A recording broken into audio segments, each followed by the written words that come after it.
Hello good morning Latha സോമിലി കിച്ചണിലേക്ക് എല്ലാവർക്കും സ്വാഗതം. അപ്പോൾ നമുക്ക് ഇന്നത്തെ മഴ തോരും മുൻപേലെ കഥയൊന്ന് കേൾക്കാം കേട്ടോ. അപ്പോൾ ഇന്ന് 7/26 കഥയാണ്. അപ്പോൾ കഥയിൽ നമ്മളുടെ അലീനയും ബാലചന്ദ്രനും കൂടെ കുളത്തുപുഴയിലെ വീട്ടിലുള്ള ഇതും കാര്യങ്ങളൊക്കെയാണ്. അപ്പോൾ അവിടുന്ന് ബാലേന്ദ്രൻ അലീനയാക്കി തിരിച്ചു പോരുകയാണ്. തിരിച്ചു പോരുന്ന സമയത്ത് പിന്നെ അലീന ഇങ്ങനെ കൂടെ നടക്കുകയാണ് കേട്ടോ. കാരണം എന്താ വെച്ച് കഴിഞ്ഞാൽ അവർക്ക് ആകപ്പാടെ പേടിയോ വെപ്രാളോ ഒക്കെയാണ്.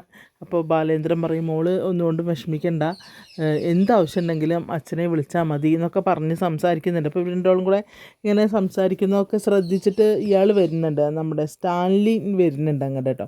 അപ്പോൾ പറയും, പിന്നെ ഞാൻ അച്ഛൻ തനിച്ച് പോണ്ടേ എന്ന് ചോദിക്കുകയാണ്. അപ്പോൾ പറയും, അച്ഛനല്ലെങ്കിലും തനിച്ചല്ലേ മോളെ, 50 വർഷമായി അച്ഛൻ ഭൂമിയിലേക്ക് വന്നിട്ട്, അറിയോ, ഇതുവരെയും തനിച്ചായിരുന്നു, അതിൻ്റെ കൂടെ പലരും കൂടി, പക്ഷേ ഇങ്ങനെയൊക്കെ ആയി പോയി അറിയാം. അപ്പോൾ അച്ഛാ ഞാനുണ്ടായിരുന്നില്ല അച്ഛൻ്റെ കൂടെ അറിയുമ്പോൾ, എത്ര നാളുണ്ടായിരുന്നു നീ എൻ്റെ കൂടെ എന്ന് തിരിച്ചൊരു ചോദ്യം ചോദിക്കുകയാണ്. അതിന് അലീനൊന്നും പറയുന്നില്ല. ഇപ്പോൾ വീണ്ടും ഞാൻ തനിച്ചായില്ലേ എന്നൊക്കെ ഇങ്ങനെ പറയുന്നുണ്ട് വിഷമത്തോട് കൂടിയിട്ട് കേട്ടോ. അപ്പോൾ പറയും, അച്ഛൻ തനിച്ചല്ല, മക്കളുണ്ടല്ലോ, അവർ 3 പേര് അച്ഛൻ്റെ കൂടെ തന്നെ നിൽക്കും എന്നൊക്കെ പറയുന്നുണ്ട്. അപ്പോഴേക്കും ഇയാൾ അങ്ങോട്ട് വരികയാണ്, സ്റ്റാൻലി അങ്ങോട്ട് വരികയാണ്. സ്റ്റാലിനോട് പറയും, നീ ഞാൻ നിൽക്കുന്നില്ല, ഞാൻ പോവുകയാണെന്ന് പറയുകയാണ്.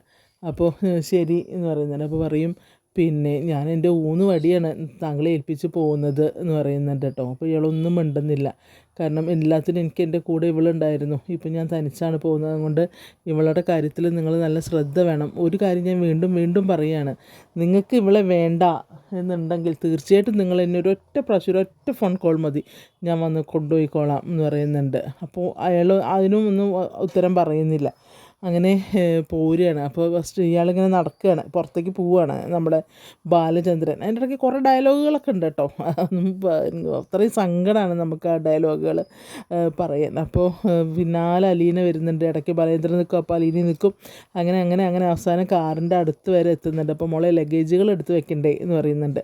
അങ്ങനെ കാറിൻ്റെ ഡിക്കൊക്കെ തുറന്ന് ലഗേജുകൾ ഓരോന്നോരോന്ന് എടുത്ത് വയ്ക്കും. അപ്പോൾ അലീന അത് വാങ്ങിയിട്ട് പിന്നെ ഫ്രണ്ടിൽ കൊണ്ടുവയ്ക്കുന്നു. വീടിൻ്റെ ഫ്രണ്ടിൽ നല്ല വിശാലമായ ഷോറൂം എന്ന് പറഞ്ഞ പോലെ വിശാലമായ മുറ്റാണ്, ഈ കാർ പാർക്കിങ്ങാണ്. അപ്പോൾ നല്ല വൃത്തിയായിട്ട് കിടക്കുന്നുണ്ട്. അപ്പോൾ അവിടെ അങ്ങനെ ഓരോ ബാഗും അതുപോലെ പെട്ടിയും അവളുടെ ഹാൻഡ് ബാഗും ഒക്കെ അവിടെ കൊണ്ടുപോയി വെക്കുന്നുണ്ട്. അപ്പോൾ ഇയാളും വന്ന് അങ്ങനെ സിറ്റ് ഔട്ടിൽ വന്ന് നിന്ന് നോക്കുകയാണ്. ഇവർ രണ്ടുപേരും ഇതൊക്കെ എടുത്ത് വയ്ക്കുന്നതൊക്കെ നോക്കിയിട്ട് ഈ സ്റ്റാൻലിന് നിൽക്കുന്നുണ്ട്.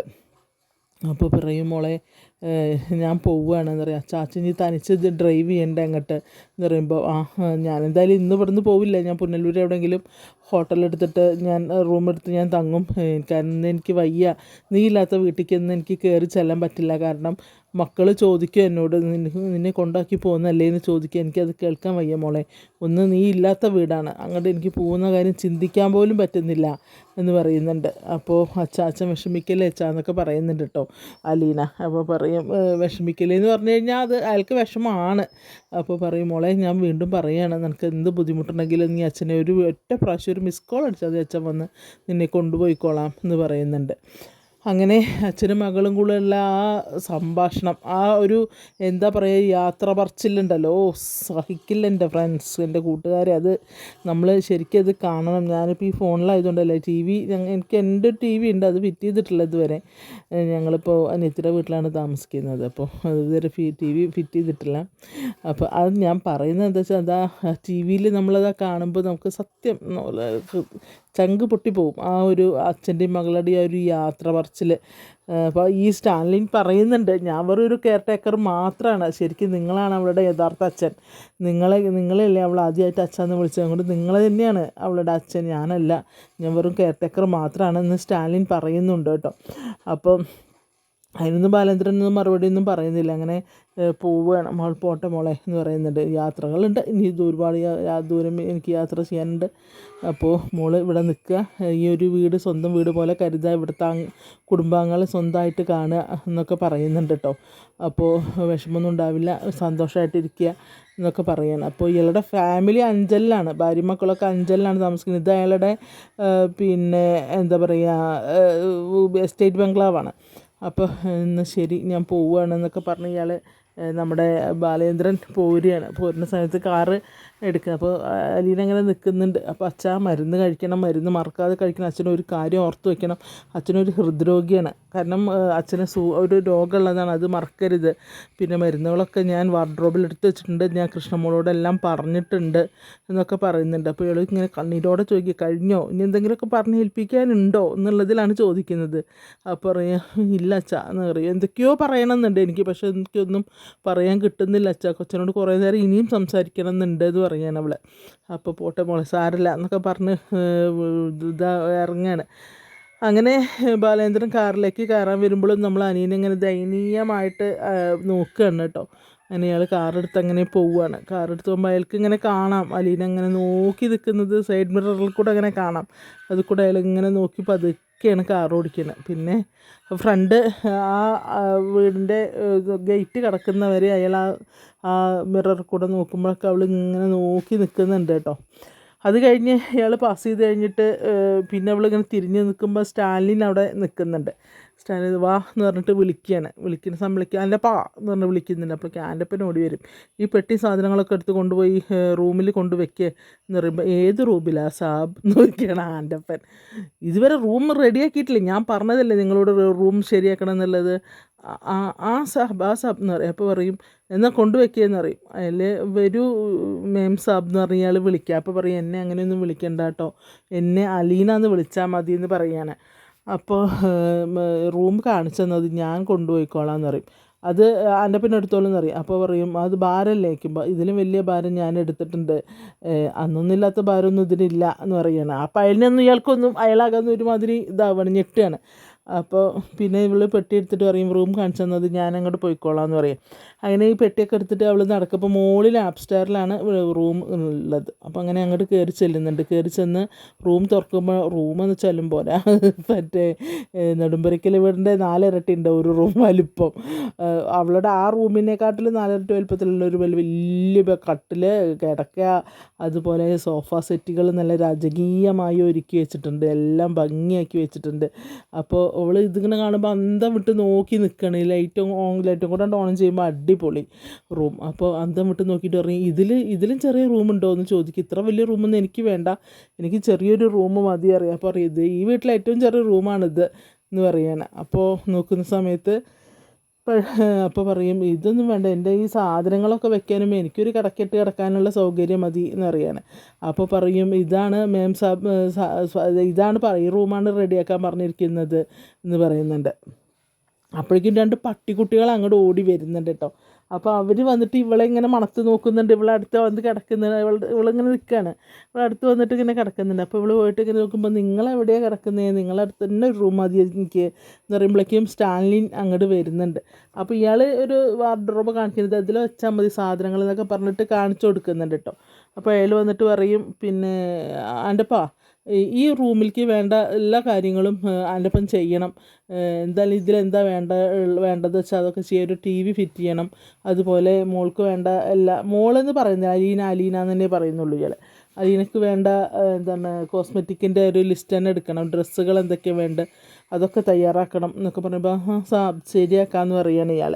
അപ്പോൾ പറയും എനിക്കൊന്നും വേണ്ട, എനിക്ക് ഇത്ര വലിയ റൂമിൻ്റെ ആവശ്യമില്ല എന്ന് പറയും. അപ്പോൾ പറയും അത് പറ്റില്ല, നീ കേണലിൻ്റെ മകളാണ്, റിട്ടയേർഡ് കേണൽ ഇത് പറയുന്നുണ്ട്, അയാളുടെ മോളാണ്, അപ്പോൾ അതിൻ്റേതായിട്ടുള്ള പ്രൗഢിയോട് കൂടിയിട്ട് തന്നെ വേണം കഴിയാൻ. നമുക്കൊരു കാര്യം ചെയ്യാം, നാളെ കൊട്ടാരക്കരയ്ക്കോ അല്ലെങ്കിൽ പുനലൂരോ എവിടെ അല്ലെങ്കിൽ തിരുവനന്തപുരത്ത് തന്നെ പോവാം, നമുക്ക് പോയിട്ട് നിനക്ക് വേണ്ടുന്ന ഡ്രസ്സുകൾ നിനക്ക് എന്തൊക്കെയാണോ ആവശ്യം അതെല്ലാം വാങ്ങിക്കാം എന്ന് പറയും. അപ്പോൾ അവൾ പറയും ചെറുപ്പത്തിൽ ഞാൻ ഒരു നല്ലൊരു ഉടുപ്പിടാൻ കൊതിച്ചിട്ടുണ്ട്, അന്ന് തുന്നിക്കൂട്ടിയ ഉടുപ്പുകളാണ് ഞാൻ ഇട്ടിരുന്നത് എന്ന് പറയുകയാണ്. അന്ന് തുന്നിക്കൂട്ടി നല്ലൊരു ഉടുപ്പിടാൻ കൊതിച്ചിരുന്ന ഒരു കാലം ഉണ്ടായിരുന്നു എനിക്ക്, അന്നില്ലാത്ത ആഗ്രഹങ്ങളൊന്നും ഇന്ന് എനിക്കില്ല എന്ന് പറയുകയാണ്. അപ്പോൾ പറയാം എനിക്കത് അറിയില്ലല്ലോ മോളെ, നീ എങ്ങനെയായിരുന്നോ കഴിഞ്ഞിരുന്നതെന്ന് എനിക്ക് അറിയില്ലല്ലോ, ഇപ്പോൾ നീ എൻ്റെ മകളായിട്ടല്ലേ ഇവിടെ വന്നിരിക്കുന്നത്, അപ്പോൾ എൻ്റെ മകൾ എങ്ങനെയാണോ ജീവിക്കുന്നത് അതുപോലെ തന്നെ നീ ഇവിടെ ജീവിക്കണം എന്ന് പറയുകയാണ്.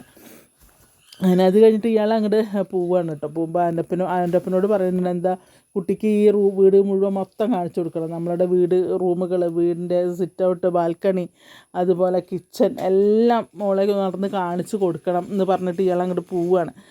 അപ്പോൾ ഇവള് ഈ പറഞ്ഞ പോലെ അത്ഭുത ലോകത്ത് വിട്ട പോലെയാണ്, എന്താണ് ചെയ്യേണ്ടതെന്ന് അറിയാത്തൊരു കൺഫ്യൂഷനും കാര്യങ്ങളൊക്കെയാണ്. അപ്പോൾ അങ്ങനെ അവളിങ്ങനെ നിൽക്കുന്നുണ്ട്.